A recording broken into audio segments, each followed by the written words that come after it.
नमस्कार, मैं संदीप तिवारी। टेस्ट क्या होता है इसका मतलब समझना बहुत जरूरी है। जब भी कोई हम प्रिपरेशन करते हैं, कोई परीक्षा की तैयारी करते हैं, तो हमारा अंतिम उद्देश्य होता है एग्जाम को फेस करना। एग्जाम में सवालों को हल करना होता है, अपनी तैयारियों का अनुभव, तैयारियों की प्लानिंग, वहां एग्जाम हॉल में सवालों के माध्यम से, सवालों के सलूशन के माध्यम से आपको प्रेजेंट करना होता है। हम भी यहाँ पर यही प्रयास कर रहे हैं कि हम आपको जो पढ़ाएं, हम मिसलेनियस क्वेश्चंस या उन टॉपिक्स के प्रश्नों को हम आपको एक समय ड्यूरेशन के हिसाब से हम आपको बार बार टेस्ट में इन्वॉल्व जरूर करने को दें। आप भी अपनी एनालिसिस करें, अपनी तैयारियों को समझें और सबसे इंपॉर्टेंट सवालों को जानें और इससे अपनी तैयारी को मजबूत करें। मेरी यह कोशिश आपके निश्चित तौर पर काम आएगी। आप किसी भी कोर्स वर्क की तैयारी कर रहे हैं उसके लिए सवालों का चयन उसी प्रकार से किया गया कि सबको कनेक्ट करे, सबके तरह के सवालों का अप्रोच दे और इसी आधार पर मैंने यहाँ पर एक टेस्ट ऑर्गेनाइज किया है जिसका आप लोग सोल्यूशन लाइव देख रहे हैं। आपने प्रत्येक ने टेस्ट में पार्टिसिपेट किया होगा, उसका पीडीएफ लेकर सोल्यूशन किया होगा। अब जरूरी है कि आप अपने जो आंसर्स किए हैं, जो सोल्यूशंस किए हैं, उसकी एनालिसिस कर लें, प्रत्येक सवालों को देख ले, समझ ले और इन्वॉल्व रह करके इस कनेक्टिविटी में अच्छी तरह से अपना जो है रिस्पॉन्स लेवल हमें दे। हम सभी लोग यहाँ पर मिलजुल कर एक शानदार प्रयास कर रहे हैं सभी प्रकार की परीक्षाओं के लिए जो बोर्ड पर आप देख रहे हैं, अर्थात इस सभी सदस्यों के काम आएगा ये निश्चित है। उसी तरह से मैंने सवालों का यहाँ पर सिलेक्शन किया भी है। आपको एक चीज और मिलाना बहुत जरूरी है कि जो है हम जैसे पहले टेस्ट में कितना परफॉर्म किए हैं, अगले टेस्ट में कितना परफॉर्म कर रहे हैं, क्या हम इंप्रूव कर रहे हैं, क्या हम कंटिन्यूड हैं, क्या हम उसी फ्लो में है जैसे पहले थे, हमारे अंदर कोई चेंज नहीं आया, क्या हम डाउन हो रहे हैं। इसको आप जरूर अनुभव करिए और अपनी प्लानिंग के हिसाब से हर टेस्ट में अपनी इंप्रूवमेंट दिखाइए, अच्छा करने का प्रयास करिए और इसी पर्पज से आप लोग आइए। सब लोग पहले सवाल से टेस्ट के एक एक क्वेश्चंस को हम लोग हल करते हुए चलेंगे। आप सभी लोग एक बार अच्छे से अपना पूरा इन्वॉल्वमेंट पेन कॉपी लेकर लगाइए। अगर मेरे साथ कर रहे हैं तो सोल्यूशन करके हमें कमेंट जरूर दे, समझ करके अगर आपको कोई डाउट समझने में आ रही तो हमें जरूर अपडेट करते चले। पहले सवाल पर मैं आपको लेकर चलता हूं। देखिए, ये आपके सरलीकरण का एक सवाल था जो ठीक ठाक लेवल का सवाल था। कंफ्यूजन इसमें बॉड मास को लेकर के है। कितने लोगों ने इस सवाल का सोल्यूशन किया कमेंट करके जरूर बताइए। मैं अपने हिसाब से इसका सोल्यूशन आपको प्रोवाइड कर रहा हूँ। न्यूमरेटर में एक डिजिट कॉम्बिनेशन आप देख रहे हैं जो ब्रैकेट्स के साथ साथ जोड़ घटाने गुणा भाग सब कुछ इन्वॉल्व किया है। डिनोमिनेटर में भी उसी प्रकार से आप देख रहे हैं। बॉड मास का पैटर्न आप सबको क्लियर होना चाहिए कि BODMAS। बी का मतलब ब्रैकेट्स है, ब्रैकेट्स में छोटा है, ब्रैकेट्स में मझला है, ब्रैकेट्स में बड़ा है और कभी जरूरत पड़े तो एक बार रेखा कोष्ठक भी होता है। ओ का मतलब आप होता है, आपका हिंदी अर्थ का ही होता है, का मतलब गुणा ही है। प्रियोरिटी डिसाइड करता है कि पहले किसको परफॉर्म करना है, पहले ब्रैकेट तोड़ना है, पहले ऑफ करना है, फिर हमें डी का मतलब डिवीजन अर्थात भाग करना है, फिर एम का मतलब मल्टीप्लीकेशन अर्थात गुणा करना है, फिर जोड़ करना है, फिर हमें घटाना करना है। इस सीक्वेंस का हमें उपयोग करना है और इसी क्रम में हमें सवाल को हल भी करना है। आइए देखिए सवाल को सॉल्व करते हैं। हम देखिए ऊपर के हिस्से में अगर चले तो हमारे पास यहाँ पर सबसे छोटे ब्रैकेट के रूप में 6 से 7 निकलेगा। तो 6 से 7 निकलने का मतलब -1 हो जाएगा। भाई 6 से 7 निकालेंगे तो -1 होगा। अब उस हिसाब से जो हमारे पास है 5 है, क्योंकि देखिए अगर हम लोग देखिए नंबर को पहले यहाँ लिख लेते थोड़ा सा बड़ा, एक कर्ली ब्रैकेट है, यहाँ पर 5 है, माइनस यहाँ फिर 5 है, यहाँ पर भाग है और छोटा ब्रैकेट है, 6 से 7 घटेगा, गुणे 8 है, प्लस 9 है। ब्रैकेट क्लोज कर दीजिए और नीचे चले आइएगा। करेक्ट है। यहाँ पर 4 है, प्लस 4 है, गुणे 4 है, भागे 4 है, का 4 है। करेक्ट है। चलिए ऊपर का सोल्यूशन पहले समझते हैं और देखते हैं। 6 से 7 घटेगा तो -1 आएगा। गुणा मत कर दीजिएगा कि 8 से गुणा हो जाए, क्योंकि पहले 5 से भाग होगा और 5 से भाग होगा तो 5 को भी क्या बना देगा, 5 को भी -5 बना देगा।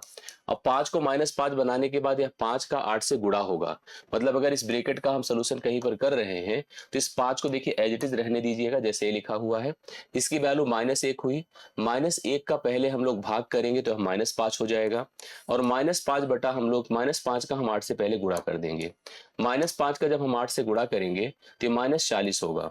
-40, लेकिन यहाँ भी देखिए साइन माइनस ही है तो माइनस माइनस या +40 हो जाएगा और यहाँ पर प्लस आपके पास 9 है और यहाँ बाहर हमारे पास 3 है। 3 से हम लोग फाइनली अभी भाग भी करेंगे। तो पहली चीज आप जान लीजिएगा, ये 40 5 45, 45 9 हो जाएगा 54, 45 9 54 हो गया और 3 से भाग करेंगे तो 3/54 हो गया। 3/54 ए हो गया। और नीचे वाले हिस्से की तरफ चलिए, यहाँ पर स्थिति है सबसे पहले देखिए का उपयोग किया जाता है। तो का के लिए 4 गुणे 4 करिए मतलब 16 हो गया। अब 16 को हम 4 से भाग करें मतलब इसकी वैल्यू सबसे पहले आप मल्टीप्लाई करिएगा।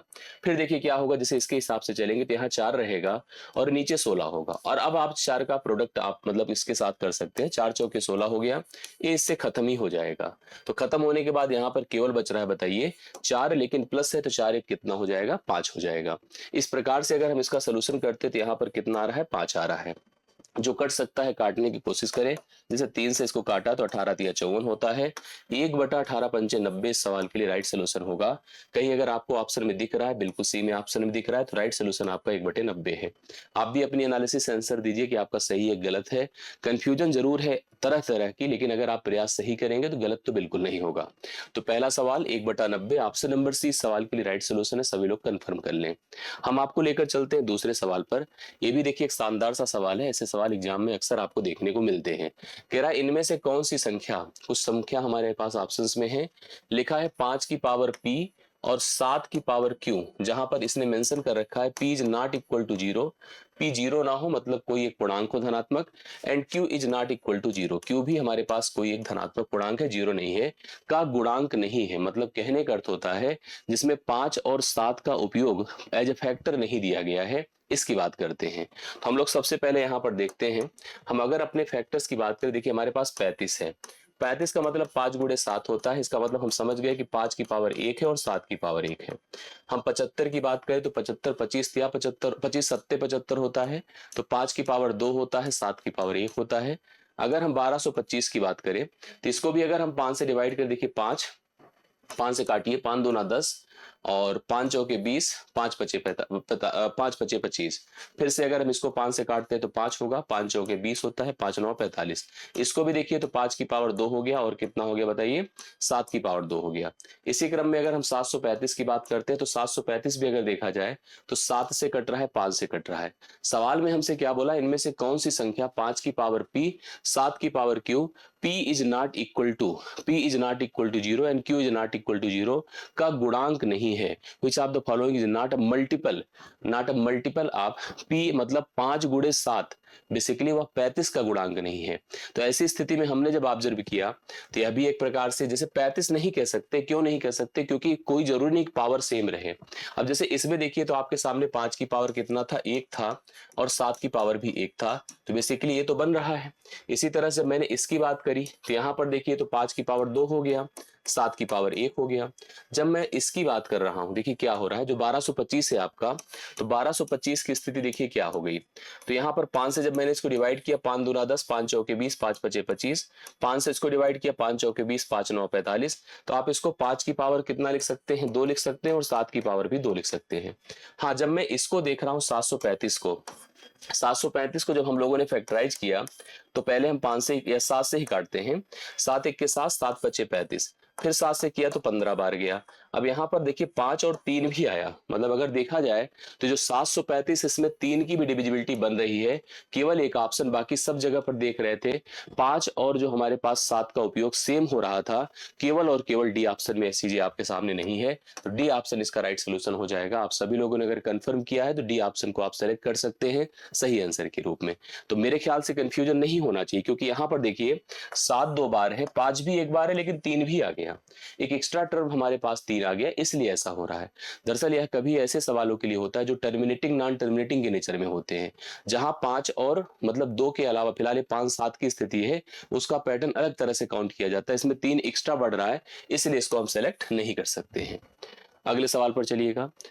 निम्नलिखित में कौन सा कथन सत्य है, जो सही है उसकी बात करिए। सही के लिए पहले तो हमें इन्हें सॉल्व करना पड़ेगा। जैसे इसने लिखा है 2 की पावर 3 की पावर 2, इसने कहा एक सम है, हाँ, और दूसरी तरफ एक सेकंड स्टेटमेंट है 3 की पावर 4 की पावर 2 है, नियमता है 3 की पावर 16 होगा, 3 की पावर क्या होगा, 16 होगा, और यह नंबर आपका 2 की पावर कितना हो जाएगा, 9 हो जाएगा।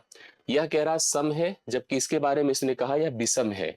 अब 3 की पावर को मैं आपको बता दूं क्या स्थिति होती है, इसका भी अपना लॉजिक है, पैटर्न है, कैसे होता है सुनिए। 3 की पावर, अच्छा 2 पर पहले आप डिफाइन कर ले। वैसे आपको पता है कि 2 का गुणा एक बार नहीं, 2 बार नहीं, चाहे जितनी बार करिए। ये तो सत्य है कि सम है, सम का मतलब इवन है। और आप सबको एक जानकारी हो कि कोई नंबर 2 में अगर n का मल्टीप्लीकेशन हो तो उसका इवन होना मस्ट है, क्योंकि 2 मल्टीप्लाइड हो गई, n का मतलब n चाहे जो भी हो, इवन ऑड कुछ भी हो, 2 से अगर मल्टीप्लाइड कोई संख्या हो गई तो इवन मतलब सम होना मस्ट है। और अगर उसने सम लिखा है तो कहीं से गलत नहीं लिख रहा, बिल्कुल सही है। डाउट इसमें है जो 3 की पावर 16 है, क्योंकि 4 की पावर 2 16 हो जाएगी। इसके लिए एक चीज मैं आपको बता दूं, बहुत ही आसान होता है समझना, मैं आपको क्लियर करता हूं। जैसे ऐसे समझिएगा, 3 की पावर जैसे 16 दिया है ना, अगर आपने यूनिट डिजिट पढ़ा है यूनिट डिजिट के हिसाब से इकाई अंक कंफर्म कर लीजिए। इकाई अंक जब आपको पता है जिस संख्या का अंतिम अंक 0 हो, 2 हो, 4 हो, 6 हो, 8 हो, वही इवन होता है। और इसका अगर किसी संख्या का अंतिम अंक 1 है, 3 है, 5 है, 7 है और 9 है तो 8 होता है, मस्ट है। अब जैसे 3 की पावर 4 की पावर 2 मतलब 3 की पावर 16 है। अगर मुझे इसका इकाई का अंक यूनिट डिजिट कंफर्म हो जाए तो हम लोग बता सकते हैं कि यह सम संख्या है कि विषम संख्या है। मैंने कैसे किया, इस तरह के सवालों को हल करने के लिए, मतलब जैसे बेस में अगर आपको 3 दिख रहा है फिलहाल, 2 के लिए भी, 3 के लिए भी, 7 के लिए भी, 8 के लिए, पावर को 4 से भाग करना होता है। अब 4 से भाग होने पर रिमाइंडर यहाँ पर 0 आएगा। अगर रिमाइंडर 0 आया तो 0 की जगह 4 का उपयोग किया जाता है, बाकी और रिमाइंडर कुछ आएगा 1 2 3 तो उसको डायरेक्ट अप्लाई किया जाता है। अब 3 की पावर 4 क्या होता है पता है, 81 होता है, अंतिम में 1 आया, ये लास्ट डिजिट है। अब सोचिए अगर किसी संख्या का अंतिम अंक 1 है तो वह संख्या तो कंफर्म है कि ऑड है ना, मतलब विषम है, अर्थात ये श्योर है कि पहला भी सही है और दूसरा भी सही है, मतलब पहला दूसरा दोनों सही। देखिए यहाँ पर लिखा है C option 1 and 2 both are true, मतलब पहला और दूसरा दोनों सही माना जाएगा। इस सवाल के लिए राइट सोल्यूशन आपका सी ऑप्शन बनकर आएगा, तो आप लोग अच्छे से पॉइंट कर लीजिएगा। नेक्स्ट क्वेश्चन देखिएगा, सवाल क्या है, कंपनी एबीसी के कर्मचारियों की संख्या क्रमशः 3, 2 और 4, एग्जैक्ट नंबर नहीं पता है बट रेशियो दिया है किसका, 3 कंपनियां हैं, एक का नाम ए है, दूसरे का बी, तीसरे का सी। इसमें जो कर्मचारियों की संख्या है 3:2:4 के अनुपात में है। 3 कर्मचारी अगर ए में है तो 2 बी में है और 4 ही सी में है। कह रहा है कि अगर इनकी संख्या में 20%, 30% और 15% की वृद्धि होती है तो नया अनुपात क्या हो जाएगा। बहुत आसान होता है, कोई भी डेटा अगर पी है उसमें अगर हम किसी भी परसेंट का इंक्रीज करते हैं, मान लीजिए 20%, तो 20% का मतलब होता है 120/100। आप डायरेक्ट यहाँ पर वृद्धि का उपयोग कर सकते हैं। अब अगर मान लीजिए मैं नई संख्या के बारे में चलूं तो 3 में कितने परसेंट की वृद्धि की बात कर रहा है, 20%, तो 120/100 लिखने की भी जरूरत नहीं है, करेक्ट है, क्योंकि 100 सबके नीचे आएगा। इधर हमारे पास 2 गुणे इसका 130/100 होगा, ठीक है। ऐसे यहाँ पर 4 गुणे 115/100, मैंने आपसे कहा ना 100 लिखने की जरूरत बिल्कुल नहीं थी, आप डायरेक्ट सोच सकते थे। फिलहाल यहाँ पर 100 100 100 सबसे खत्म कर दिया। अब जो और पॉसिबिलिटी बनती है उसका उपयोग करिए, कैसे देखिए, और कुछ कैंसिल हो सके तो बिल्कुल काटिए, क्योंकि 3 गुणे 120 है, 2 गुणे 130 है और 4 गुणे 115 है। तो सबसे पहला काम हम 5 से काटते हैं, 5 से देखिए 23 बार जाएगा, 5 से इसको काटा, 5 दूना 10, 5 छंगे 30, 26 बार जाएगा। 5 से काटिए 24 बार जाएगा। और देख लीजिए जो कटने की स्थिति है, जैसे 2 से कट रहा है, हाँ 2 दूना 4 होता है, 2 से कट रहा है ना, हाँ 4 से कट रहा है, 2 से क्या 4 से सीधा कट जाएगा। कैसे कट जाएगा देखिए, यहाँ पर आपको पता है, या पहले एक बार काट लीजिए क्योंकि इसमें डायरेक्ट नहीं है। जैसे 2 दूना 4 होता है, 2 से खत्म हुआ, 2 12 बार 24 होता है। अभी भी देखिए आपके सामने एक बार और कैंसिल हो जाएगा, 2 छंगे 12 ना, यहाँ पर देखिए इसका है रेशियो, 2 13 बार हो जाएगा और 2 ये खत्म होकर 23 हो जाएगा। तो 6 3 18 हो गया, 13 हो गया और 23 हो गया। तो 18, 13 और 23 इसका राइट सोल्यूशन होगा।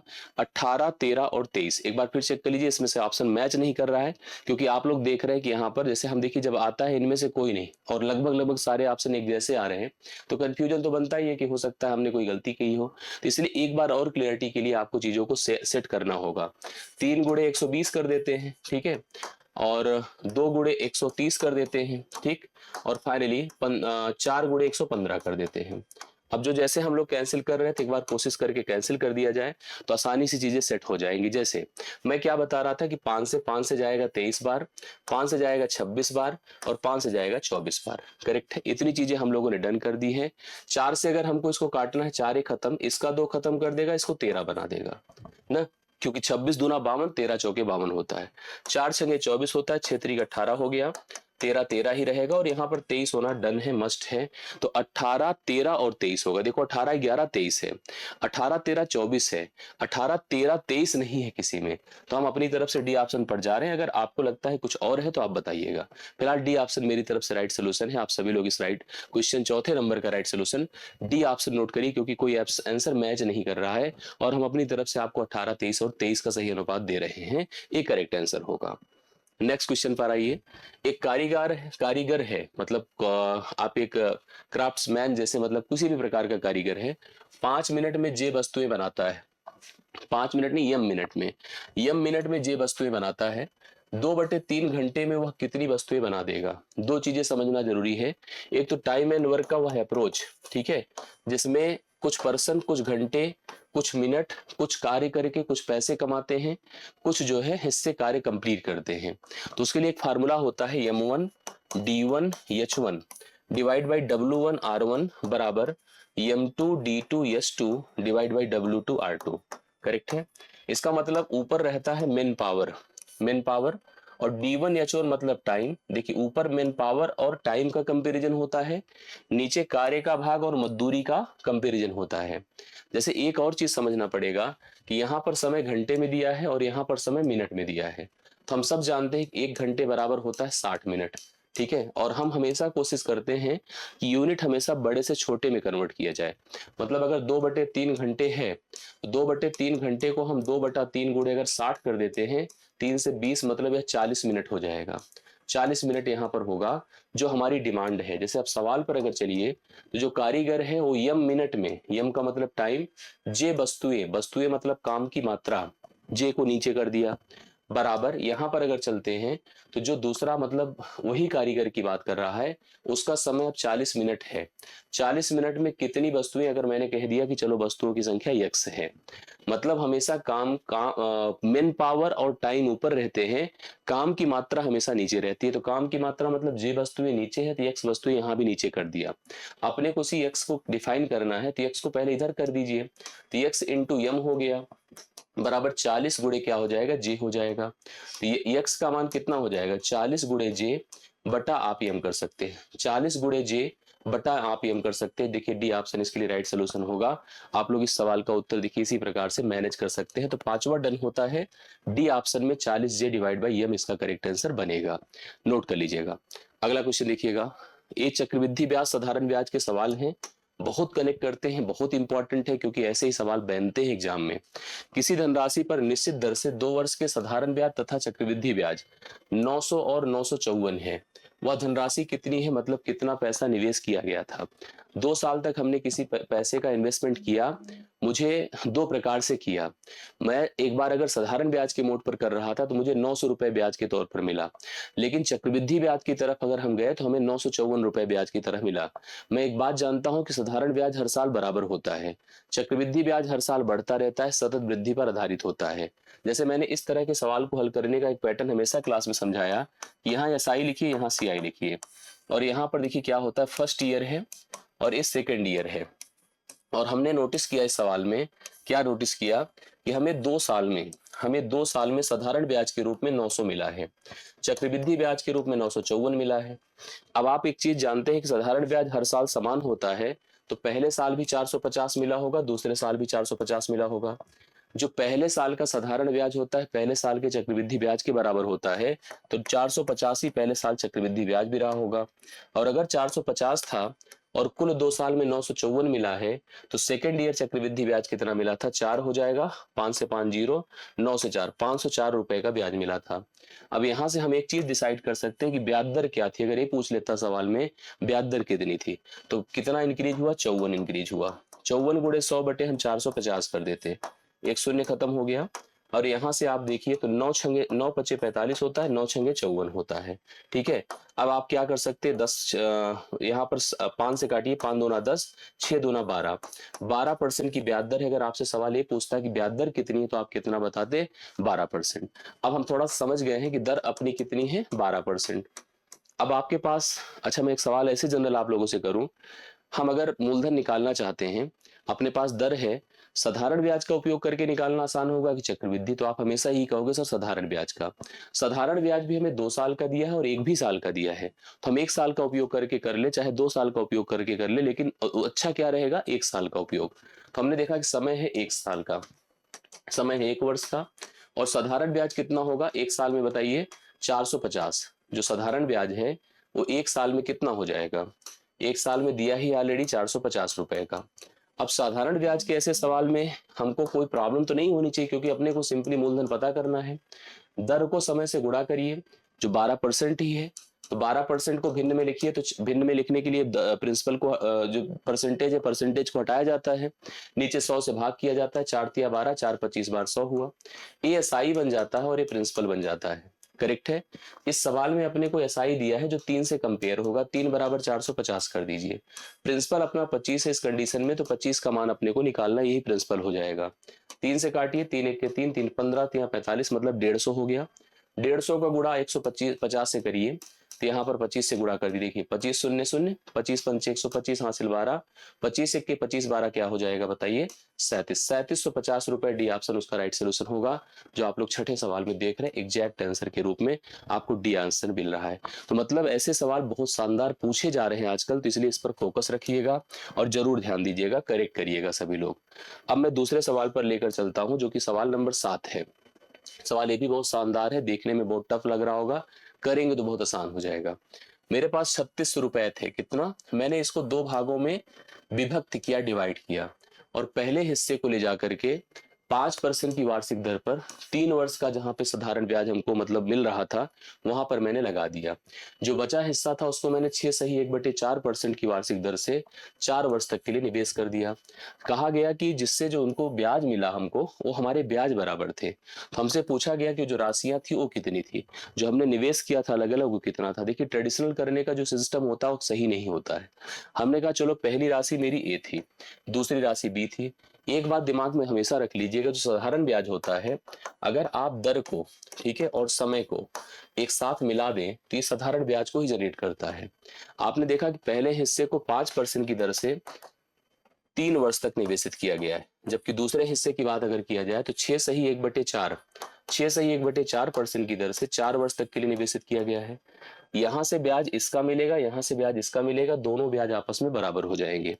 आइए देखिए, हम यहां से ब्याज निकालते हैं तो कितने परसेंट ब्याज आएगा, 15%। किसका, ए का।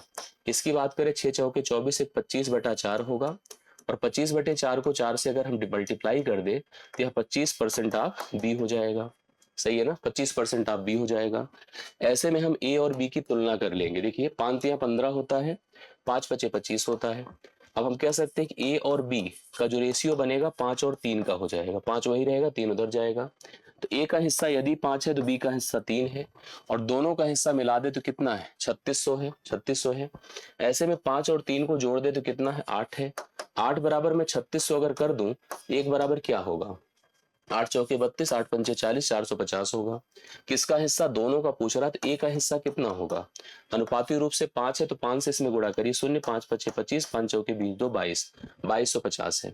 बी का हिस्सा कितना होगा, 3 से गुणा करिए, 0 हो गया, 3 पचे 15, 3 चौके 12, 12 एक कितना होता है, 13, 1350। 2250 और 1350 इस सवाल के लिए राइट सोल्यूशन होगा, जो आपको पहले ऑप्शन में दिख रहा है।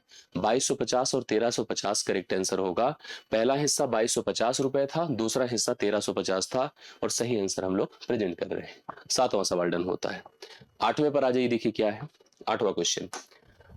एक विद्यालय में 72% कर्मचारी चाय, ठीक है, और 44% कर्मचारी कॉफी पीते हैं। अपनी अपनी पसंद बता दिए कि हमको चाय दे दो। जैसे कभी कभी हम कहीं समारोह में जाते हैं तो बहुत सारे लोग ऐसे होते हैं जो कहते हैं हमको चाय पसंद है, कुछ लोग कहते हैं हमें कॉफी है, कुछ लोग कहते हैं भाई जो मिल जाए सब सही है। अब सुनिए सवाल क्या कहता है कि 72% कर्मचारी चाय पीना पसंद करते हैं, 44% कर्मचारी कॉफी पीना पसंद करते हैं, और प्रत्येक कर्मचारी, इसमें एक चीज दिमाग में रखिएगा, कुछ लोग कभी कभी कहीं होते हैं कि ना तो चाय पसंद करते हैं ना कॉफी, बट यहाँ पर ऐसे नहीं है लोग। ऐसे लोग हैं जो कि चाय या कॉफी में से उन्हें कुछ मिलेगा जरूर, मतलब उन्हें चाहिए जरूर, मतलब उनमें से ऐसा कोई नहीं जो कि चाय और कॉफी को पसंद नहीं करता हो। सबके सब या तो चाय पीते हैं, या तो कॉफी पीते हैं, या तो दोनों पीते हैं। सवाल है यदि 40 कर्मचारी चाय तथा कॉफी दोनों पीते हैं, यही लिखा है देखिए, 40% कर्मचारी ऐसे हैं जो कि चाय तथा कॉफी दोनों पीते हैं, तो उस विद्यालय में कुल कितने कर्मचारी हैं। इस तरह के सवाल को हमेशा वेन डायग्राम से हल करना चाहिए। ऐसे देखिए, पहला वेन डायग्राम, पहला डायग्राम सर्कल में चाय पीने के जो चाय को पसंद करने वाले लोग हैं उनको दर्शाता है, दूसरा जो कॉफी पीने वाले लोग हैं उनको दर्शाता है। तो जो पहला गोला है वो चाय वाले हैं जिनकी संख्या है 72%, दूसरा गोला है कॉफी वालों का जिनकी संख्या 44% है, और हम सब जानते हैं कि रहने वाले टोटल लोग तो 100% होंगे, भाई टोटल संख्या तो 100% हो गई। अब देखिए जो सर्कल बना है ग्रीन कलर का, ये बता रहा है कि चाय पीते हैं और इनकी संख्या है 72%। लेकिन देखो दो चीज होती, चाय पीना और केवल चाय पीना, ये अलग बात होती है। तो हमने यहाँ पर एक्स रखा, ऐसे पर्सन की बात करी, देखिए जो दोनों तरफ झुक रहे हैं, इधर भी हैं उधर भी हैं। तो हम यहाँ पर एक चीज डिसाइड कर सकते हैं कि ऐसे लोग जो केवल चाय पीते हैं उनकी संख्या ए हो जाएगी 72 - x। भाई ये पूरा सर्कल आपका 72 था, इसमें से x वह हिस्सा है जो कि केवल जो दोनों पीता है। हमने कहा 72 माइनस x कर दिया तो वह हिस्सा आया जो केवल चाय पीता है, जो केवल चाय पीता है। दूसरी तरफ इसको हम क्या लिख सकते हैं, 44 माइनस एक्स, वह हिस्सा आया जो केवल कॉफी पीता है। ठीक है, केवल कॉफी पीता है। अगर हम इन तीनों को जोड़ दें, ठीक है, इन तीनों को जोड़ दें तो जोड़ने का मतलब कितना आ जाएगा बताइए। जोड़ने का मतलब x x से खत्म हो जाएगा और 72 44 कितना हो, 4 2 6 7 4 11, 116 माइनस एक्स बराबर 100 हो गया। तो x बराबर अगर देखा जाए तो 16% हुआ। तो 16% वह आंकड़ा है, वह संख्या है परसेंटेज में जो दोनों पीती है। 16% का मान देखिए कितना हो जाएगा बताइए, 16% का मान 40 हो जाएगा। तो 100% का मान बताइए कितना हो रहा है, 100% का मान कंफर्म करिए। 4 चौके 16 है, 4 दहम में 40 है, 4 से डिवाइड करिए 25 है, 25 को 10 से गुणा करिए 250 है। 250 सी ऑप्शन इसका राइट सोल्यूशन है। मतलब 250 टोटल कर्मचारी थे उस विद्यालय में जिनकी संख्या को इस प्रकार से डेरिवेट किया गया था और 250 देखिए आपके आंसर भी आए हैं। ये सबसे अच्छी बात है और आपने क्लियर किया है 8वें सवाल को, जो कि एकदम करेक्ट आंसर 250 के रूप में हम लोग के सामने है। 9वें सवाल पर मैं लेके चलता हूं। आयत सब समझते हैं, कह रहा है इसकी भुजाओं की माप करते समय लंबाई को 5% अधिक लिया गया तथा चौड़ाई को 4% कम। उसके क्षेत्रफल में ज्ञात करें कितने परसेंट की गलती अर्थात कमी होगी। जैसे कभी हमारा एक आयताकार खेत है, इसकी अपनी लेंथ है, इसकी अपनी ब्रेथ है, इसका जो एरिया होता है सरफेस, ये वाला हिस्सा जो मैं अभी डिसाइडेड कर रहा हूँ, इसका जो एरिया होता है लेंथ इंटू ब्रेथ होता है। सवाल कहता है कि अगर हम लंबाई को 5% बढ़ाते हैं, चौड़ाई को 4% घटाते हैं, तो आपका जो खेत होगा कुछ ऐसे हो जाएगा। अब इस खेत के क्षेत्रफल में कितने परसेंट की कमी हुई, वृद्धि हुई, ये हमको बताना है। सवाल करते हैं, कह रहा आयत की भुजाओं की माप करते समय उसकी लंबाई को 5% बढ़ाया जाता है तथा चौड़ाई को 4% कम किया जाता है। उसका क्षेत्रफल में हमें कितने परसेंट की कमी देखने को मिल रही है, ये बताना है। इसके लिए जो सतत का नियम होता है, जैसे कि a% वृद्धि और b% कमी, ऐसे में जो नेट परिवर्तन होता है, नेट प्रतिशत परिवर्तन होता है, वो कैसे डिफाइन होता है समझिएगा। क्या करते हैं हम लोग, ऐसे लिखते हैं a माइनस बी, पहले पॉजिटिव था negative, minus A B divide by 100, net प्रतिशत परिवर्तन हो गया। ए का मान देखिए कितना है 5%, तो 5 माइनस 4 माइनस 5 गुणे 4 बटे हम लोगों ने 100 कर दिया। 5 से 4 निकला 1 होता है, माइनस 5 चौके 20 पंचे 100 अर्थात 1/5 हो गया। तो जो बचेगा 4/5% की यहाँ पर क्या हो जाएगी, कमी होगी। जो आप लोग देख रहे हैं ऑप्शन नंबर किस में है, पहले ही ऑप्शन में दिया है 4/5% की कमी हो रही है। 9वां सवाल आपका डन होता है, करेक्ट है। 10वें सवाल पर आ जाइए। 10वां सवाल है, कोई तार है जो 33 सेंटीमीटर भुजा वाले वर्ग के आकार में है। तार एक ऐसी ऑब्जेक्ट है जिसका हम जो फ्लेक्सिबल होती है, जिसको जब चाहे सर्कल बना दे, जब चाहे आयत बना दे, जब चाहे वर्ग बना दे। वर्ग मतलब एक ऐसा आयत जिसकी सभी भुजाएं बराबर हो। तार अभी जो है मोड़ करके फैला करके एक वर्ग की तरह समेट के रखा गया था। तार को वृत्त बनाना है, अगर उसको वृत्त बना के ढाला जाता है तो वृत्त की त्रिज्या हमको बतानी है क्या हो जाएगी। एक बात दिमाग में रख लीजिएगा, जब भी कभी तार की बात होगी, तार को अगर हमने कभी त्रिभुज बनाया, कभी वर्ग बनाया, कभी सर्कल बनाया और तार वही है, तो निश्चित तौर पर इनकी जो भुजाएं होती हैं अर्थात इनके जो परिमाप होते हैं वो हमेशा समान होंगे। क्या होंगे, परिमाप समान होंगे। तार की लंबाई क्योंकि वही रहेगी ना। अच्छा सुनिए, यहाँ पर परिमाप है, यहाँ भी परिमाप है, यहाँ पर वही परिधि है, जैसे सर्कल में क्या है, परिधि है। अब सवाल पर अगर हम जाते हैं तो जो हमारे पास तार था उसकी जो टोटल देखिए, तार था 33 सेंटीमीटर भुजा वाले आकार में है। कोई तार 33 सेंटीमीटर भुजा वाले आकार में है, तो हमारे पास एक वर्ग था, ठीक है, ये वर्ग था। वर्ग की सभी भुजाएं 33 थी और उस तार को इसमें मोड़ कर रखा, मतलब तार को ऐसे चारों तरफ फैलाया गया था। जो तार की लंबाई होगी, तार की लंबाई जो होगी वो इस वर्ग का परिमाप होगी। वर्ग का परिमाप होगा 4 गुणे भुजा, 4 गुणे भुजा, मतलब ये तार की लंबाई कंप्लीट हो जाएगी। और यही तार की लंबाई जो वर्ग का परिमाप है, यही वृत्त की परिधि होगी, यही वृत्त की परिधि होगी। क्योंकि इसी तार को तो हम सर्कल के रूप में मोड़ रहे हैं लेकर के, तो सर्कल की परिधि कितनी होती है, 2πr होती है, 2πr होती है। तो 2πr इज इक्वल टू 4 गुणे 33 हो जाएगा। और हमसे सिंपली यदि 4 गुणे 33 जो यहाँ पर तार की लंबाई थी उसको अभी तक आपने वर्ग के रूप में रखा था, अब उसी को उठा करके हम वृत्त की परिधि बना रहे हैं, तो हम लिख रहे हैं 4 गुणे 33 बराबर 2πr। तो 2 गुणे 22/7 कर दें, गुणे r कर दें, बराबर 4 गुणे कितना कर दें, 33 कर दें। अब इसको हल कर डालिए, देखिए कितना आता है रेडियस। रेडियस ही पूछा था, 11 दूना 22, 11 तिया 33, 2 दूना देखिए 4 खत्म कर देगा, तो r बराबर 3 गुणे 7 हो जाएगा 21 सेंटीमीटर।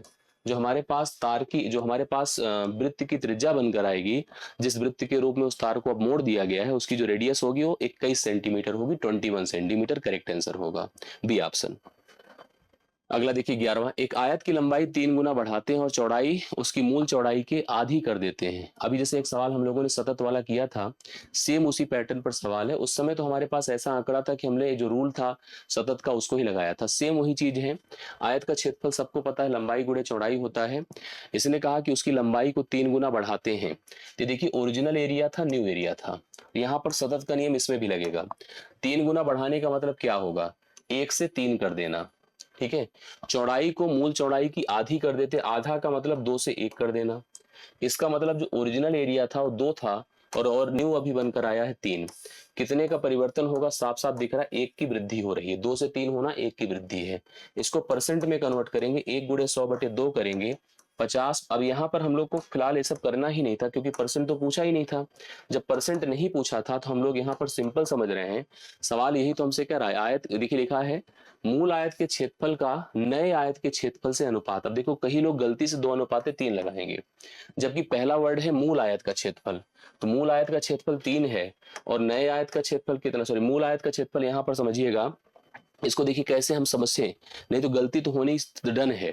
मूल आयत मतलब ओरिजिनल, और ओरिजिनल का एरिया कितना है, डन का नए आयत के क्षेत्रफल से अनुपात, नया आयत कितना है, 3 है, तो हम 2:3 ही लगाएंगे, ठीक है। 2:3 ही लगाएंगे, जो देखिए सी ऑप्शन में आपके पास अवेलेबल है।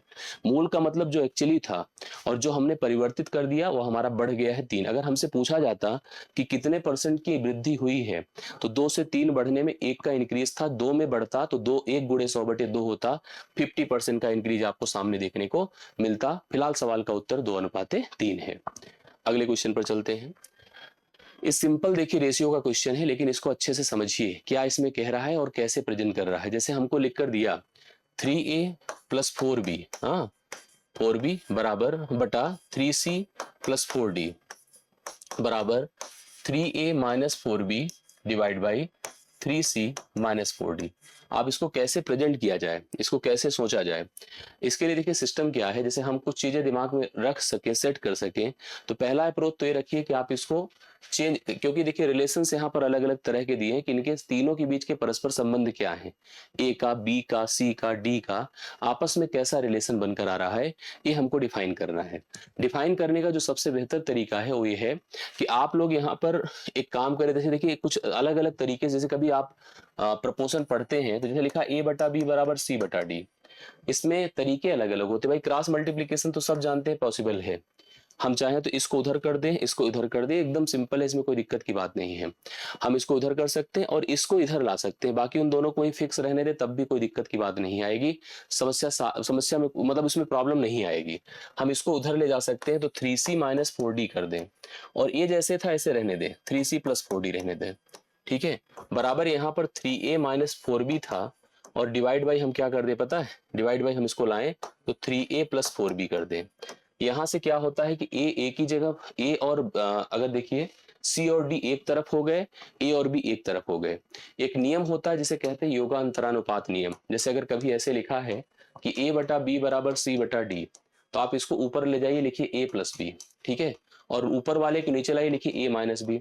ऐसे यहाँ पर लिख सकते हैं c + d और c - d, कोई फर्क नहीं आता।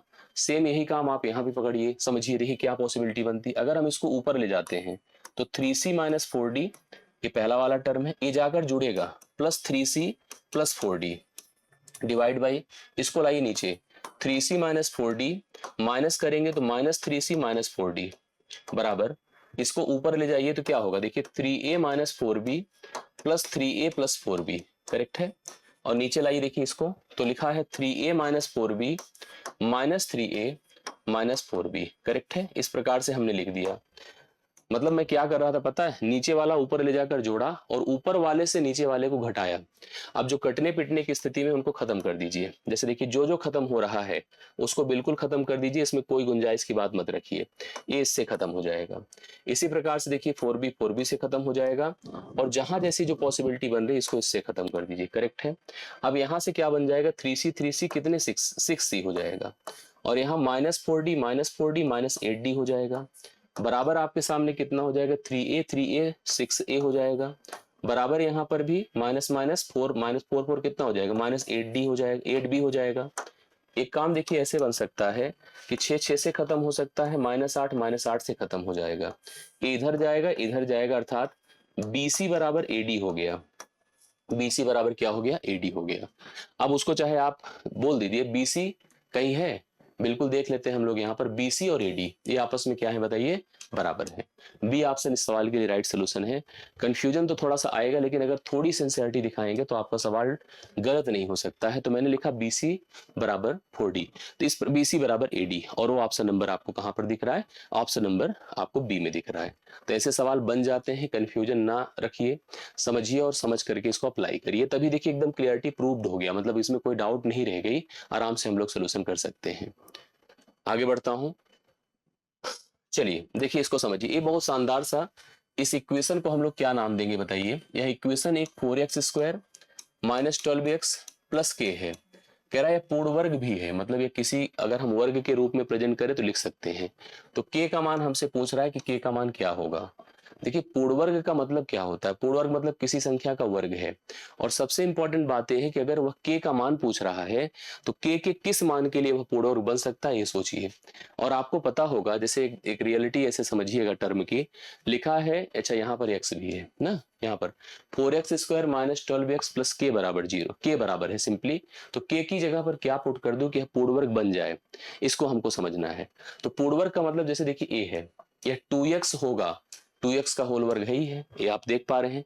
और इसी प्रकार से यहां पर अगर सोचा जाए, जैसे इसकी बात किया जाए, इसकी बात, तो यह वैल्यू कितनी हो जाएगी पता है। जैसे अब इसकी जगह क्या रख दूं कि पूर्ण वर्ग बने, आपको मैं बता दूं, जैसे कभी ए जो फॉर्मेट है क्या है पता है, a² -ab प्लस b² के रूप में है, और इसको हम लिखते क्या, -2ab लिखना, -2ab प्लस b², इसको लिखा जाता है a माइनस बी का होल वर्ग। अब a की जगह पर तो इतना है, जैसे यहाँ पर 2x है, और इसकी जगह पर देखिए b है, और यहाँ पर जो 2ab है आप देख पा रहे हैं कि 2ab का मतलब 2 तो रहेगा ही रहेगा, a टर्म आएगा और साथ साथ ये वाला टर्म आएगा, तब लिखा जाएगा। जैसे इसकी जगह आप क्या लिखेंगे, 2 इंटू a की जगह पर कितना लिखिए 2x, ठीक है, a की जगह पर 2x इंटू आपके पास अब b ऐसा क्या मल्टीप्लाई कर दो कि कितना हो जाए बताइए। यहाँ पर क्योंकि देखिए 4x² है, तो 4x² मतलब 2x का होल वर्ग तो है ही है भाई, 2 तो हमें अलग ही करना पड़ेगा, a का मान हम 2x मानेंगे, तो 2 दूना 4x है ही है, 3 और पुट कर दीजिए, 3 पुट करते ही कितना हो जाएगा, 3 पुट करते ही मान आपका 12x हो जाएगा। अब इसका मतलब अगर हम इसकी जगह पर 3 का वर्ग, भाई 3 का वर्ग करना होगा ना, भाई यह मान 3 रहेगा लेकिन 3 का वर्ग लिखा जाएगा अर्थात 9 लिखा जाएगा, तब जाकर यह पूर्ण वर्ग होने की स्थिति में आएगा।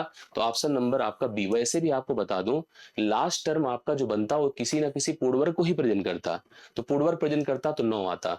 अब अगर 9 रख देंगे तो 9 रखने का मतलब यहाँ पर जैसे देखिए बी वर्ग था ना, तो केवल बी का मल्टीप्लीकेशन होगा, तो राइट सोल्यूशन इसमें के की जगह पर कितना हो जाएगा, बी ऑप्शन अर्थात 9 होगा। 9 रखने से यह समीकरण आपका एक परफेक्ट स्क्वायर बनेगा अर्थात पूर्ण वर्ग बनेगा। आपका कितना सही है जरूर बताइएगा, ठीक है। नेक्स्ट क्वेश्चन पर आता हूं लेकर, दो शंकु हैं कोण, उनमें से एक का वक्र सतह क्षेत्रफल दूसरे से दुगुना है। वक्र सतह का मतलब होता है कर्व सरफेस, जैसे शंकु ये होता है, ये शंकु है, शंकु की अपनी सेंटर है, इसकी रेडियस है, ए इसकी हाइट है। वक्र पृष्ठ का मतलब जैसे अगर मान लीजिए मैं शंकु बना दूं, देखिए ऐसे पेपर लेकर मैंने शंकु बनाया, देखिए ऐसे, जैसे जो आपने चुरमुरा वाला देखा होगा वो भी एक शंकु ही बनाता है, ये देखिए शंकु है, ठीक है, ये शंकु है। देखिए इसमें क्या है, इस हिस्से को मैं ब्लेड से काट दूं, बराबर कर दूं, समतल करना पड़ेगा क्योंकि सर्कुलर होगा, ऐसे नीचे रखा जाता है। अब ये जो सरफेस है जिसको मैं टच कर रहा हूं ना, यही आपका क्या है पता है, यही वक्र पृष्ठ है। अब अगर शंकु बनता है तो शंकु में देखिए ये रेडियस अगर ये हाइट है तो स्लैंट हाइट है यल है, तो वक्र पृष्ठ क्या होता है इसका पाई आर यल होता है। जो सतह का क्षेत्रफल होता है सी एस ए जिसे कहा जाता है पाई आर यल। पाई समझ रहे हैं, आर समझ रहे हैं, यल मतलब स्लैंट हाइट, और इसकी वैल्यू क्या होती है under root R square plus H square होती है। सवाल में कहा है कि दो शंकु हैं, उनमें से एक का वक्र पृष्ठ दूसरे से दुगुना है, एक का वक्र पृष्ठ का क्षेत्रफल एरिया दूसरे से क्या है डबल है, मतलब पहले का डबल है तो इसका क्या होगा एक होगा, दो और एक का अनुपात होगा। दूसरे की तिरछी ऊंचाई पहले से दुगुनी है। अब दूसरे की जो तिरछी ऊंचाई है स्लैंट हाइट, ये तो एरिया की बात हमने कर दिया, ठीक है। स्लैंट हाइट की बात अगर हम लोग करें L1 और L2, तो स्लैंट हाइट के अंदर देखिए क्या रिलेशन है, लिखा है दूसरे की स्लैंट हाइट तिरछी ऊंचाई पहले की दुगुनी है, मतलब यह दो है तो यह कितना है एक है। अब उनकी त्रिज्याओं का अनुपात पूछ रहा है। दरअसल हम सब जानते हैं कि जो ये आप क्षेत्रफल सोच रहे हैं ये पाई R1 L1 है, ये पाई R2 L2 है, करेक्ट। इसमें कोई दिक्कत की बात नहीं है।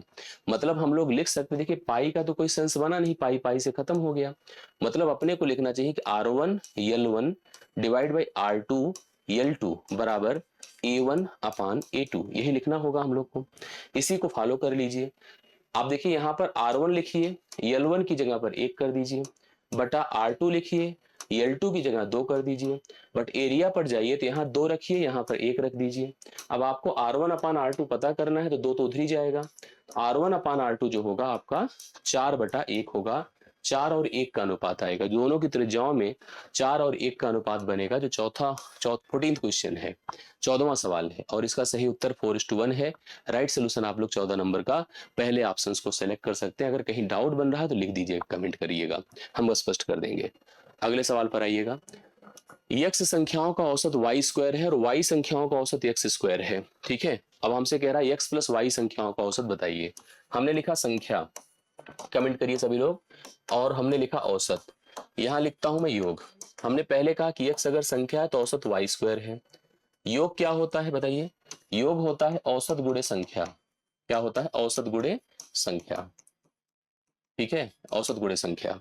तो हम लोग यहाँ पर क्या लिख रहे हैं कि औसत और संख्या का गुणा करिए एक्स वाई वर्ग होगा। दूसरी तरफ हमारे पास वाई संख्या है और औसत क्या है बताइए एक्स वर्ग है, इसका योग क्या हो जाएगा बोलिए वाई एक्स स्क्वायर हो जाएगा या एक्स स्क्वायर वाई हो जाएगा। अब अगर हम टोटल ऐड करते हैं तो X Y square plus Y X square, और यहाँ पर संख्याओं की बात किया जाए तो एक्स प्लस वाई है। औसत क्या होता है योग बटा संख्या, मतलब अगर मैं इसको योग मानूं तो X Y square plus Y X square divide by X plus Y है, करेक्ट है, divide by X plus Y है। यहाँ पर हम लोग को क्या करना चाहिए एक्स वाई कॉमन करना चाहिए, वाई प्लस एक्स बचेगा divide by X plus Y है, अर्थात दोनों एक खत्म हो गए तो सिंपली आंसर कितना आ जाएगा एक्स वाई आ जाएगा। एक्स वाई के लिए आप लोग देख रहे हैं सी ऑप्शन साफ साफ मेंशन्ड है और यही सवाल के लिए राइट सोल्यूशन है। अगर एक्स संख्याओं का औसत वाई स्क्वायर है तो एक्स वाई स्क्वायर उसका योग हो गया, वाई संख्याओं का औसत एक्स स्क्वायर है तो वाई एक्स स्क्वायर उसका योग हो गया, दोनों को जोड़कर एक्स प्लस वाई से भाग कर दें तो एक्स वाई करेक्ट आंसर आएगा, इन सभी दोनों संख्याओं के समूह का करेक्ट आंसर हो जाएगा। तो 15वां नंबर आपका डन होता है, इसको आप अच्छे से पॉइंट करिएगा। 16 पर आइए। दो संख्याएं हैं 4 और 7 के अनुपात में है, दो संख्याएं 4 7 के अनुपात में है, उनके घनों का योग दिया है, देखिए कितना लंबा चौड़ा। तो सबसे बड़ी संख्या हमको बतानी है इसमें से क्या होगी। मैं आपको बताऊं एक संख्या होगी 4x क्यूब, हाँ ऐसे लिखिए, एक संख्या 4x और दूसरी संख्या 7x होगी, ठीक है, एक संख्या 4x होगी दूसरी संख्या 7x होगी, इसका क्यूब करिए और इसका क्यूब करिए, प्लस इन दोनों का जोड़ कर दीजिए तो 64x क्यूब हो जाएगा, 64x क्यूब, और 343x क्यूब होगा बराबर 407000 आपके सामने है। इन दोनों को जोड़िए देखिए कितना आता है भाई, पहली संख्या 4x की 4x होगी, दूसरी 7x होगी, दोनों का होल क्यूब करिए, कर दिया मैंने, करके हमने इसके बराबर कर दिया। अब आपको दोनों को जोड़ना है, देखिए 4 3 7 है, 6 4 10, शून्य हासिल 1, और बेसिकली 3 1 4, 407x क्यूब हो गया, बराबर आपके पास 407 है, 000 है। अब यह इससे खत्म होकर के केवल 1000 बचेगा, अर्थात एक्स क्यूब का मान 1000 है, तो एक्स बराबर 10 का घन होता है 1000, तो घनमूल 10 होगा। अब हमसे कहा है बड़ी संख्या, तो बड़ी संख्या तो 7x होगी, 7 गुणे 10 होगी मतलब 70 होगी, तो 70 इसके लिए राइट सोल्यूशन देखिए बी ऑप्शन में है। तो बी ऑप्शन 70, छोटी संख्या 40 होगी, उस हिसाब से आंसर बता सकते हैं। और देखिए सिंपल सवाल है, नंबर सिस्टम से रेशियो से कनेक्ट करता है, बस थोड़ी सी कैलकुलेशन पावर आपके पास होनी चाहिए। ये सवाल बढ़िया है अगर आप इसको कंपेयर कर पाते हैं तो। यक्स का मान देखिए कितना दिया है, x इज इक्वल टू 0.25 की पावर 1/2, करेक्ट है। y की बात अगर हम लोग करें तो 0.4 की पावर 2 है, और इसी प्रकार से 0.4 की पावर 2 है, करेक्ट है। और z की बात अगर हम लोग करें तो 0.216 की पावर 1/3 है। आप इसको थोड़ा समझिए, ये बेसिकली वर्गमूल कह रहा है, मतलब आप इसको ऐसे लिख सकते हैं 0.5 की पावर 2 गुणे 1/2, मतलब ये 2 से कैंसिल हो जाएगा, तो इसका मान 0.5 होगा। इसकी बात अगर हम लोग करें तो 0.4 इंटू 0.4 0.16 हो जाएगा, और इसकी बात हम लोग करें तो 0.6 का होल क्यूब होगा और पावर 1/3 होगा, तो कैंसिल होकर के कितना हो जाएगा, 0.6 हो जाएगा। अब अगर तीनों को कंपेयर करते हैं, एक देखिए 0.5 है, x है, y कितना है 0.16 है, और z कितना है 0.6 है। अब आपसे कहा है कि बड़े छोटे का सीक्वेंस है यहाँ पर बनाया, कि कौन पहले बड़ा फिर उससे बड़ा फिर उससे बड़ा, इस प्रकार से बनाया है।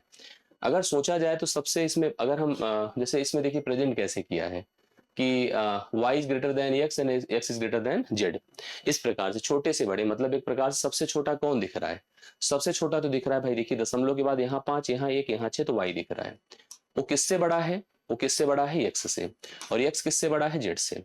नहीं, ये गलत हम लिख रहे हैं, देखिए बड़े के हिसाब से अगर चलिए, क्योंकि छोटे के हिसाब से नहीं बोल रहा है, तो बड़े के हिसाब से अगर देखा जाए तो यहाँ पर हम लिख सकते हैं किससे, बताइए। जैसे देखिए छोटे से बड़े और बड़े से छोटे में हमें डिफाइन करना है, जैसे हम 3 नंबर लिख दे मान लीजिए कुछ भी, अब आप देख रहे हैं कि यहाँ पर कौन बड़ा है कौन छोटा, और ऑप्शंस को देखकर यहाँ प्रायोरिटी डिसाइड करिए। जैसे y ग्रेटर है x से, क्या y x से ग्रेटर है, गलत है। x ग्रेटर है y से, बिल्कुल ग्रेटर है, हाँ। और y ग्रेटर है z से, ये गलत हो गया क्योंकि y कहाँ ग्रेटर हो पाएगा। अब देखिए z ग्रेटर है x से, z ग्रेटर है x से, और x ग्रेटर है y से, एकदम सही हो जाएगा, क्योंकि z देखिए किससे बड़ा है, x से, और x किससे बड़ा है, y से। बिल्कुल सही बात है कि 0.6 जो है ग्रेटर है 0.5 से, और 0.5 ग्रेटर है 1.16 से। ये z है, ये आपका x है, ये y है, तो ये रिलेशन इसका परफेक्ट होगा कि z ग्रेटर देन x होगा और x ग्रेटर देन क्या हो जाएगा, y हो जाएगा। तो सवाल के लिए सी ऑप्शन परफेक्ट बनेगा, 17 नंबर आपका डन होता है।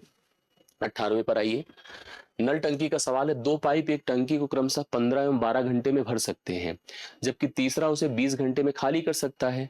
यदि टंकी खाली है, अभी एकदम ब्लैंक है, तो सभी तीनों पाइप को खोल दिया जाता है, तो टंकी भर जाएगी खाली हो जाएगी, क्या होगा ये बताना है। फिलहाल भर जाएगी बात है। टंकियां कभी कभी अलग अलग नलों का, जब देखिए यहाँ पर ऐसे ही है, एक नल है, एक टंकी है, टंकी में 2 नलें भरने वाली ऊपर होती जो पानी डालती हैं, और एक तली में छेद है जिससे पानी निकल जाता है। अब इसका मतलब है कि तीनों अपना काम कर रही हैं, कुछ पानी डाल रही, कुछ निकाल रही। अब जिसका प्रभाव ज्यादा होगा उसी हिसाब से काम होगा। अगर टंकी खाली है तो भरना ऑब्जेक्टिव है, भरना उद्देश्य है, तो भरने वाली नलें अगर तेज है तभी पानी भरेगी, तभी टंकी भर पाएगी, नहीं तो टंकी जो है भर ही नहीं सकती है। पहली जो नल है वो टंकी को भरती है 12 घंटे में, अगर उसको केवल अकेले दिया जाता है टंकी को, ब्लैंक टंकी उसको छोड़ दिया कि भरो। बी क्या करती है, टंकी को भरती है 12 घंटे में। और अगर हम बात करते हैं सी की, तो सी टंकी को खाली करती है और कितने घंटे में, 20 घंटे में। इस प्रकार से हमने तीनों टंकी के हिसाब से, तीनों नलों के हिसाब से क्षमता सोचा तो 60 लीटर की क्षमता आई। 60 लीटर की 12 से, 15 से और 20 से कटने वाली संख्या है। अब इसमें स्थिति क्या बनेगी, सुनिएगा, ये बनेगी, कहा जाएगा कि अगर 60 लीटर की टंकी है और पहली कहती है कि हम 15 घंटे में भर सकते हैं, तो प्रति घंटे कितना लीटर पानी डालती है, 4। दूसरी कहती है हम 12 घंटे में भर सकते हैं, प्रति घंटे कितना लीटर पानी डालती है, 5। तीसरी कहती है हम 20 घंटे में खाली कर देंगे, तो इसका मतलब प्रति घंटे पानी निकालती है 3। नियम ये बना कि 4 लीटर पानी पड़ा, 5, 9 लीटर पानी पड़ा, बट 3 कम होकर 6 ही लीटर पानी ठहरा। तीनों के कंबाइन होने से 1 घंटे में केवल 6 लीटर पानी ठहरा। अब 6 लीटर पानी ठहरा और 60 लीटर की टंकी है, तो 60/6 कर देने से कितना घंटा लगेगा, 10 घंटे में पूरी टंकी भर पाएगी, जो ऑप्शन नंबर आपको बी में दिया गया है। इस सवाल का राइट सोल्यूशन होता है। 18 नंबर आपका डन है, ठीक है। अब आता है 19। देखिए हमने डीआई 2 रखवाए हैं, ठीक है। डीआई आप जानते हैं कि हर परीक्षा का नेचर है, हर परीक्षा में 2 डीआई 3 डीआई, मतलब एक डीआई पर 2 सवाल, 3 सवाल, 1 सवाल, 5 सवाल तक पूछे जाने की पॉसिबिलिटी है। हम लोग यहाँ पर 19 और 20 को हम डीआई पे रिलेट कर रहे हैं, तो आप लोगों को मिला भी होगा, आपने हल भी किया होगा। निम्नलिखित तालिका जो आपको दिया है, टेबल है, वर्षों में कंपनी द्वारा निर्मित बैटरी की बिक्री दर्शाती है। वर्ष में मतलब ईयर वाइज वो बैटरी की बिक्री बताती है। जैसे 92, 93, 94 अलग अलग साल थे, कुछ अलग अलग एएच की बैटरी थी, 4 AH, 7 AH, 32 AH, 35 AH, 55 AH, इस प्रकार से बैटरियां दी थी। उनकी संख्या दर्शाया है, ठीक है, बैटरी की बिक्री को मतलब कितनी बिक्री हुई है सबको दर्शाया है। एक कंपनी द्वारा बेचे जाने वाले विभिन्न प्रकार की बैटरियों की संख्या अच्छा हजारों में है, जो संख्या दिया वो हजारों में है। इसी को देखना है। मैं आंकड़े तो समझ ही पा रहा हूँ कि कितनी कौन सी एज की बैटरी किस साल कितनी बिकी, जैसे 92 में सब मिलाकर कितनी बिकी, देखिए जोड़ भी दिया है, बहुत अच्छी बात है। और 4AH की बैटरी प्रत्येक साल कितनी बिकी, तो हर चीज को नोट कर सकते हैं। अब जैसे सवाल पूछा क्या, कह रहा 92 की तुलना में 98 में, 92 की तुलना में 98 में, ये 92 है और ये 98 है। 55 AH की बैटरी देखिए कहां पर है, ये 55 AH है कि बिक्री में लगभग प्रतिशत वृद्धि कितने की हुई, लगभग बताना है। 108 की बिक्री होती थी 92 में और 145 की हो रही है आपकी 98 में। तो बढ़ कितना रहा है बताइए, यहां से बढ़ कितना रहा है, 15 से 8 7 होता है 3, 37 लगभग बढ़ रही है। 37 गुणे 100 बटा आप कर दो 108, ठीक है। अब अगर हम लोग नियरर चले या एबीसी देखिए प्रॉपर अगर हम लोग हल कर रहे हैं, तो भाई 108 अगर ये 36 होता तो 36 तिया होता लगभग 33% के आसपास होता।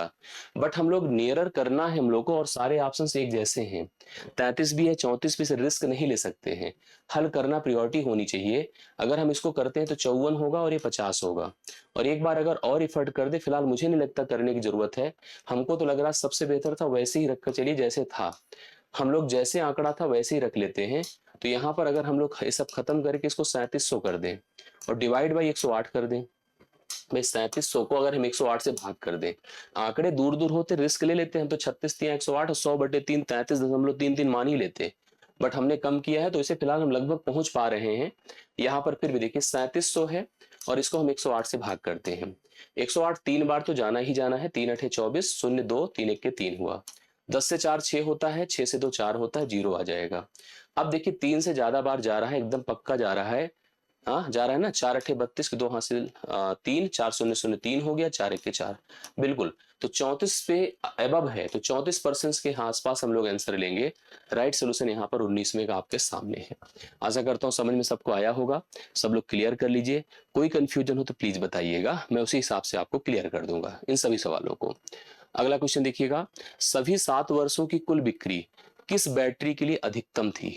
अब यहाँ पर जोड़ना बहुत टफ है, बैटरियां अलग अलग हैं, जैसे देखिए 4AH, 7AH, 32AH, इस प्रकार सी बैटरियां हैं।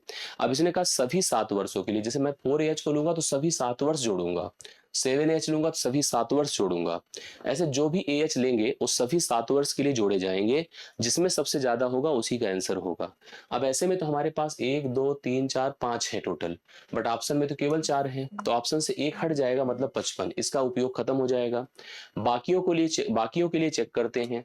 बाकियों के लिए मतलब जैसे हमने 4AH को देखा कि 4AH की बैटरी कितनी बिकी, सर्वाधिक यही पूछा है किस में अधिकतम है। हम लोगों को कैसे करना चाहिए इसका तरीका मैं आपको, भाई या तो जोड़ो पूरा, इसका पूरा जोड़ो, इसका पूरा जोड़ो, इसका पूरा जोड़ो, इसका पूरा जोड़ो, जोड़ने के बाद जो सबसे ज्यादा आएगा उसी को हम आंसर मानेंगे। बट हम इतना जोड़ने लगे तो हो चुका, फिर हमारे बस का नहीं, बहुत मुश्किल होता है। ऐसे में मैं क्या करता हूं, जैसे हमको अगर जैसे ट्रिक के हिसाब से थोड़ा दिमाग लगाना हो कि हम कैसे कर सकते हैं, जैसे हमने 92 सेलेक्ट किया, किसको 92, मैंने 92 में देखा कि कौन सी बैटरी सर्वाधिक बिकी है। आप सोचिए कौन सी बैटरी सर्वाधिक बिकी, आप देख पा रहे हैं यहाँ पर 7AH, मैंने 7 कर दिया यहाँ पर, ठीक है 7AH कर दिया। 93 में गए तब भी हमें 7AH सब सर्वाधिक दिख रही है, 7AH। 94 में गए तब भी हमें 7AH ज्यादा दिख रही है, ठीक है 7AH। 95 में गए तो सबसे ज्यादा देखिए दो हैं, एक तो 4AH है और कौन सा देखिए ऐसे हम सर्कल कर देते 4 और 32 है। फिर हम बढ़े यहाँ पर देखिए, अब यहाँ पर देखिए दो हैं, 4 हैं और 32 हैं, करेक्ट है। हम पहुंचते हैं 96 में, 96 में देखा तो 32 है, 32 देखिए बढ़ रहा है। 97 में गए तो फिर हमारे पास 32 बढ़कर आया, 32 आया। और हम अगर 98 में गए तो फिर हमारे पास 32 बढ़कर आया, तो 32 की सर्वाधिक संख्या हो गई। 32 एएच की सबसे ज्यादा सेल है और इसलिए हम ऑप्शन सी पर जाएंगे। हम आप चेक कर भी सकते हैं, आप जोड़कर देख लीजिएगा, सर्वाधिक सेल आपकी 32 एएच ही होगी। मतलब 32 एएच की सेल सर्वाधिक मानी जाएगी सभी 7 वर्षों में। तो इस प्रकार से हम कंपेयर कर सकते हैं। अगर आप लोग थोड़ा बहुत समझ रहे हैं तो आपको क्लियरिटी होगी, इसमें दिक्कत नहीं होना चाहिए। तो चलिए, एक सेशन हमने कंप्लीट किया। मुझे लगता है कि आपने 20 में से कितने किए, नहीं किए, ये आप ही बता पाओगे, और अच्छा किया होगा आप लोग, ये मुझे उम्मीद है। किसी सवाल में कंफ्यूजन, डाउट हो तो लिखिए। और अगर आपने करा है, सबका सब कॉन्फिडेंस है, तो वो भी लिखिए। कितने कर पाए हैं, नहीं कर पाए, मुझे अपडेट जरूर करिएगा। बाकी अगली क्लास में, अगले सेशन में हम फिर से मिलते हैं। अभी के लिए मेरी तरफ से इतना ही। बहुत बहुत धन्यवाद। Thank you so much.